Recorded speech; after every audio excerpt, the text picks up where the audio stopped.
नमस्कार, मैं हूं नीरज मेहरा और आप देख रहे हैं पीके टाइम्स। पीके टाइम्स की स्पेशल रिपोर्ट में हम बात कर रहे हैं राजस्थान में कमर्शियल गैस सिलेंडरों को लेकर। राजस्थान सरकार ने एक नया आदेश जारी किया है। आपको बता दें कि पिछले कई दिनों से कमर्शियल गैस सिलेंडरों की बुकिंग को लेकर ऊहापोह की स्थिति बनी हुई थी, लेकिन अब राज्य सरकार ने इस मामले में एक विशेष आदेश जारी किया है। राजस्थान में एलपीजी के कमर्शियल सिलेंडरों के वितरण को लेकर राज्य सरकार ने नई नीति तय कर दी है। इसमें शैक्षणिक और संस्थानों और अस्पतालों को अब 100%, होटल, रेस्तरां और डेयरियों को 60% एलपीजी उपलब्ध कराई जाएगी। खाद्य एवं नागरिक आपूर्ति विभाग ने राज्य में व्यावसायिक एलपीजी गैस के आवंटन के लिए नई वितरण नीति जारी की है। खाद्य एवं नागरिक आपूर्ति मंत्री सुनीत गोदारा ने बताया कि अंतर्राष्ट्रीय परिस्थितियों के कारण रुकी आपूर्ति को अब चरणबद्ध तरीके से बहाल किया जा रहा है और यह पहले की स्थिति के लगभग 70% तक पहुंच चुकी है। अब आपको बता दें कि किसे कितनी प्राथमिकता मिलेगी। नई नीति के तहत विभिन्न क्षेत्रों के लिए प्राथमिकता तय की गई है। शैक्षणिक संस्थानों और अस्पतालों को 100%, यानी शैक्षणिक संस्थानों और अस्पतालों को 100% एलपीजी मिलेगी। वहीं होटल, रेस्टोरेंट और डेयरियों को 60% तक एलपीजी मिलेगी, लेकिन औद्योगिक इकाइयों को 40% और अन्य उपभोक्ताओं को लगभग 50% एलपीजी उपलब्ध कराई जाएगी। जाहिर सी बात है कि सरकार की इस नीति से जो शैक्षणिक संस्थान है, अस्पताल है, उनको सीधा फायदा होगा, लेकिन सभी वर्गों का ख्याल रखने का प्रयास इसमें किया गया है। जिसकी जितनी आवश्यकता है उसके अनुसार होटल, रेस्टोरेंट को भी 60% गैस मिलेगी, जिससे कि जो अभी बुकिंग नहीं हो रही थी, लोगों को ब्लैक में खरीदना पड़ रहा था, उससे बचना पड़ेगा। शैक्षणिक संस्थानों और अस्पतालों को 100% पंजीकरण के बिना नहीं मिलेगा, यानी कि जिसको भी एलपीजी कमर्शियल लेना है उसे अपना पंजीकरण कराना पड़ेगा अस्पताल और शैक्षणिक संस्थान का। शैक्षणिक संस्थानों में, यानी कि हॉस्टल, बच्चे पढ़ रहे हैं, उनके लिए हॉस्टलों में खाना बनता है, उसके लिए एलपीजी गैस की ज़रूरत पड़ती है। इसलिए शैक्षणिक संस्थानों को 100%, अस्पतालों में भी, क्योंकि खाना दिया जाता है मरीजों को, वहाँ भी नाश्ता भी बनता है, तमाम चीज़ें होती है, तो एलपीजी गैस की ज़रूरत पड़ती है, तो उनके लिए कभी भी मनाही नहीं होगी। लेकिन इसके लिए उन्हें अपना रजिस्ट्रेशन कराना ज़रूरी है। सिलेंडर नीति के अनुसार व्यावसायिक उपभोक्ताओं को एलपीजी प्राप्त करने के लिए संबंधित ऑयल गैस कंपनी के वितरक के साथ पंजीकरण कराना अनिवार्य होगा। जैसा हमने बताया कि यदि आपका किसी कंपनी का सिलेंडर चल रहा है पहले से और एलपीजी का है, लेकिन जिस भी वितरक के साथ आपका कनेक्शन है, तो आपको वहां जाकर एक बार फिर से रजिस्ट्रेशन कराना होगा। बगैर रजिस्ट्रेशन के ये सुविधा आपको नहीं मिलेगी।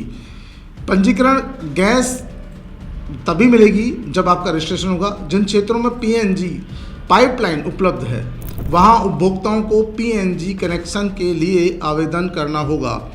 आवंटन पिछले 1 साल की औसत खपत के आधार पर एलपीजी आवंटन अप्रैल 2025 से फरवरी 2026 तक की औसत खपत के आधार पर तय किया जाएगा।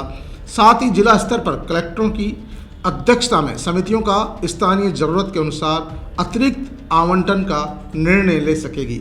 ये बहुत अच्छा किया सरकार ने कि जो स्थानीय स्तर पर जिला कलेक्टरों को इसका अधिकार दे दिया गया, जिससे किसी तरह की परेशानी नहीं होगी।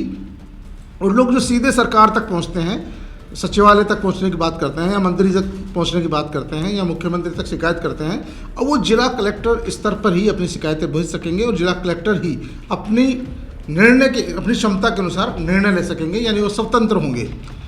खाद्य एवं नागरिक आपूर्ति विभाग के शासन सचिव अमरीश कुमार ने बताया कि इस नई नीति से वितरण व्यवस्था अधिक पारदर्शी और व्यवस्थित होगी तथा प्रभावित उद्योग धंधों को राहत मिलेगी।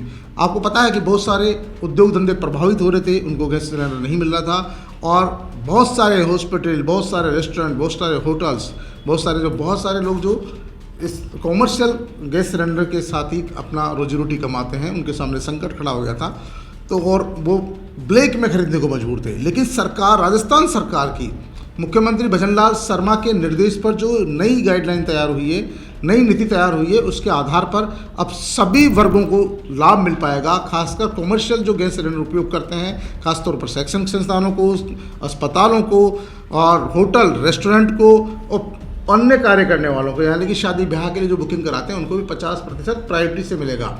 लेकिन आपको अगर आपके पास कॉमर्शियल कनेक्शन है तो हमारी राय है, सरकार के निर्देश है कि आपको आपके वितरक के यहाँ जाकर अपना रजिस्ट्रेशन जरूर कराना होगा कि आप किस मद में चाहते हैं। आप शैक्षणिक संस्थान चला रहे हैं तो आपका कॉलम शैक्षणिक संस्थान भरा जाएगा। आप किसी हॉस्पिटल को संचालित कर रहे हैं और वहाँ आपको एलपीजी की जरूरत पड़ती है तो आपको हॉस्पिटल का रजिस्ट्रेशन कराना होगा।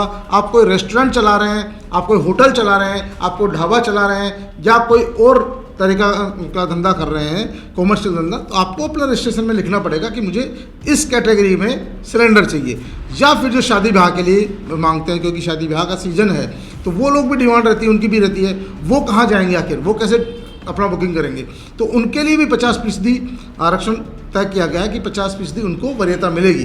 तो जाहिर सी बात है कि मुख्यमंत्री भजनलाल शर्मा के निर्देश पर जो प्रदेश में कमर्शियल गैस सिलेंडरों को लेकर जो कहीं न कहीं आप इस बात के आरोप लग रहे थे कि लगातार गैस सिलेंडर ब्लैक में मिल रहा है, मिल नहीं रहा है और लोगों को परेशानी का सामना करना पड़ रहा है, सरकार की इस नई नीति से जो खाद्य विभाग ने जारी की है उससे राहत मिलेगी। पीके टाइम्स में स्पेशल रिपोर्ट में आज के लिए इतना ही। कल फिर हाजिर होंगे किसी नई रिपोर्ट के साथ, किसी नई खबर के साथ। तब तक के लिए नमस्कार।